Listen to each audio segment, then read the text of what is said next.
I know that you have heard this question before because some people say, The Godfather was so good, Mario. Don't come back to where you hit a home run and won the game. It's about betrayal. Yeah. It's about revenge. Right. It's about what else? About money and God forgive me, true love, you know. Very dangerous operation. Well, let's talk about true love for a second. Yeah. You believe that a great man with a great mission should never have a romantic love.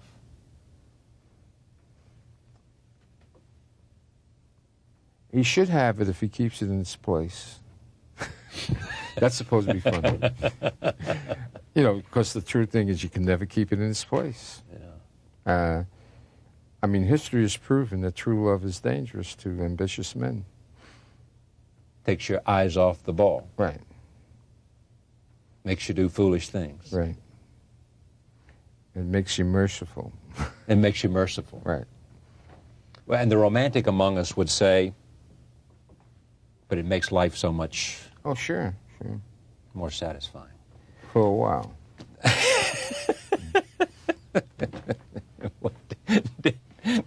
Do you think this is as good as The Godfather? Do I think that's as good as The Godfather?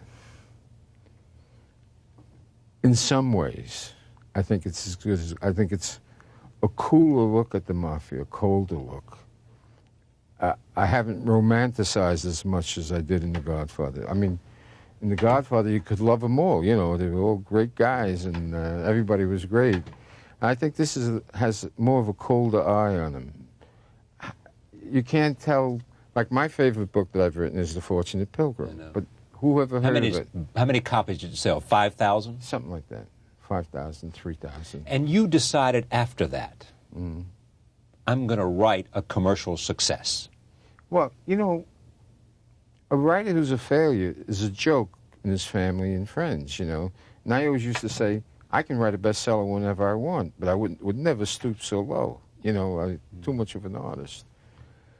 So I got really angry that The Fortunate Pilgrim didn't even have a paperback sale. Any book could have a paperback sale. And it got these tremendous reviews, you know, and I thought I was going to be rich and famous and everything was full. Nothing happened.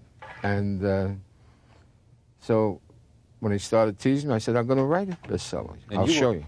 You were over 45 then, weren't you? Right. When I made that decision, I was, let's see, I was 45 years old. And I published The Godfather when I was 49. But you say an interesting thing about that. You say you learned to respect the reader. Right. You weren't writing for yourself and to say how great I am. You were saying, I'm going to serve this reader. Well, when you're a young writer, you think anything you say is important. The reader must listen to you. You're the boss. But really, the rationale is crazy. Why should a reader not be catered to? I mean, readers read for pleasure. You have to please them. You don't have to sell out to them completely, but you can write a good book and keep an eye on the money, which seems to me a reasonable way to operate because a lot of very talented writers quit writing because they write a few beautiful books, they make no money, and they give up. I mean, it's just psychological. Like, if this Godfather had not been a success, I don't think I would have written another book. How are you able to make the mafia seem real? Why is it that your gift is to make people believe that you really know what you're talking about? That's what a writer does. That's what a novelist does. I think of myself more as in terms of being a novelist than a writer. It's a special craft. Storytelling? Or? Yeah, storytelling. And it includes everything. You know, it's like a whole separate world. You build a world, and, you know, you live in it for a while. And to me, that's the attractive thing about writing novels, besides the money.